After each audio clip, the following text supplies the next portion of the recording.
Welcome, everybody, to That's Weird Stuff, the show where I share stories of the bizarre and strange, and these guys tell me aliens are not. So, this week on our other channel, That's Good Stuff, we reviewed A Haunting in Venice, which is based on Agatha Christie's novel, The Halloween Party. So, Agatha Christie actually has a little mystery of her own, so let's talk about that. And Agatha Christie's full title is Dame Agatha Mary Clarissa Christie Lady Malowin. Cortez. Is she part of the Spy Kids? And she was born in 1890. The English writer was known as the creator of Hercule Poirot. The Hercule Poirot mystery novels, and the writer of the longest running play, The Mousetrap. Her novels have sold over 2 billion copies. Jesus. Making her the queen of crime and the best-selling fiction writer of all time. Christie grew up in an affluent family, the youngest of 3 children. Much younger than her siblings, Christie spent most of her time playing with pets and imaginary friends.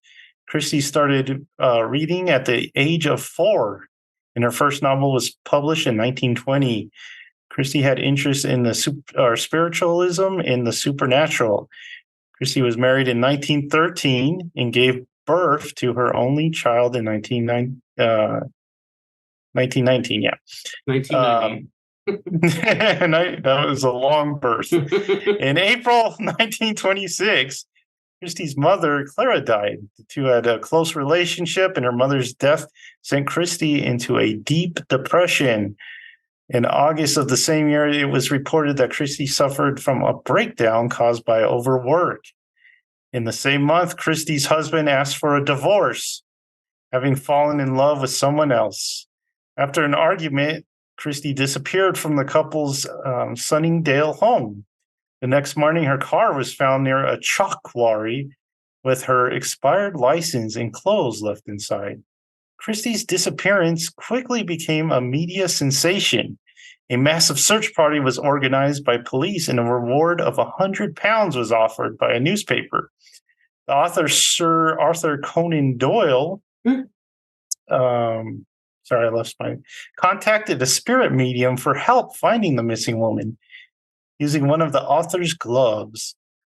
After 11 days, Christie was found at a spa hotel 184 miles away from her home, checked in under the name Mrs. Tressa Neal, the last name of her husband's lover.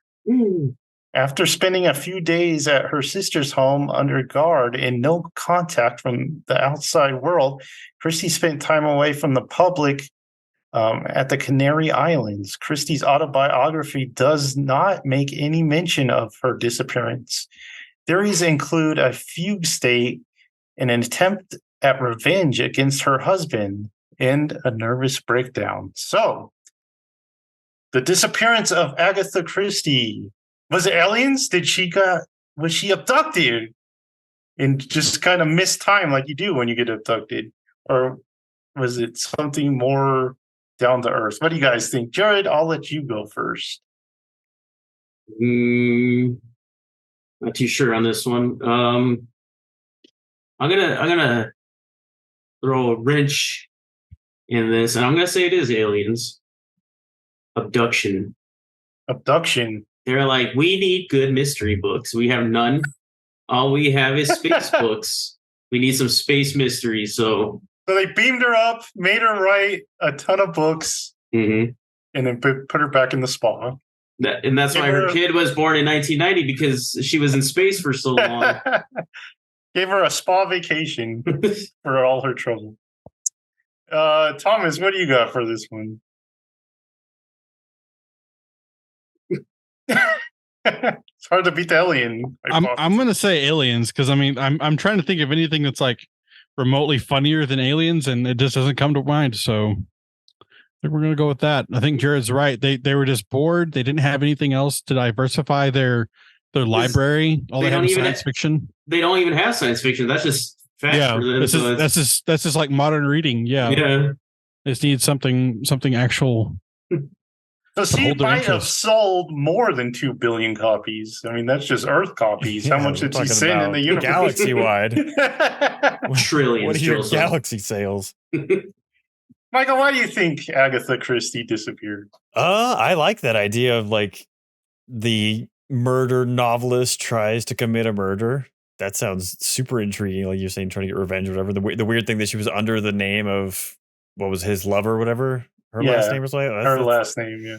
So that either that or she just absolutely cracked. But I feel like we've all seen Breaking Bad. Fugue steaks are just an excuse to cover something up. We know you show up naked in a supermarket.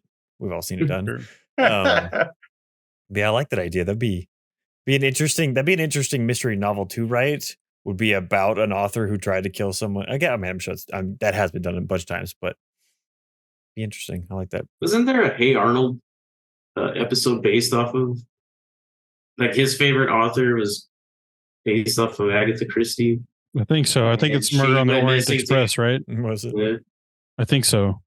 And then everyone thought she went missing, but she's just some old lady in this house, and he's like, "It's you," and she's like, "Shut up, bald-headed freak." So that might have been it. I guess the easiest explanation is her husband, like, cheating on her, just like sent her into this crazed mood, and she's like, "I'm out of here." It's kind of weird that she was found so far away without her car. Like, did she hitchhike? I mean, this is the old times with those like giant car things. Did someone pick her up and take her to the spa or something? Was she like famous enough to be hounded by people everywhere? Like maybe she just wanted to get away. Maybe. I think people would have recognized her. Yeah. She would have been the worst person to cheat on because she would have like found it out like that. All those mysteries. I don't know about the fugue state just because she used her husband's lover name, unless that's like was on her mind the whole time, and so that's the only thing she could think of when they found her. It's like, this is my last name. Tallulah. Dang it. Totoban. So. Yeah, so an interesting little mystery from the world's greatest mystery writer. It's kind of cool when we get to link up our stories like that. So definitely check out good stuff on our other YouTube channel if you want to actually see our review of A Haunting in Venice. We'll be back next time with a different mystery. And we'll be rubbing our faces for some reason. Like, subscribe, and notify yourself for even more weird stuff. And we will see you next time. Bye.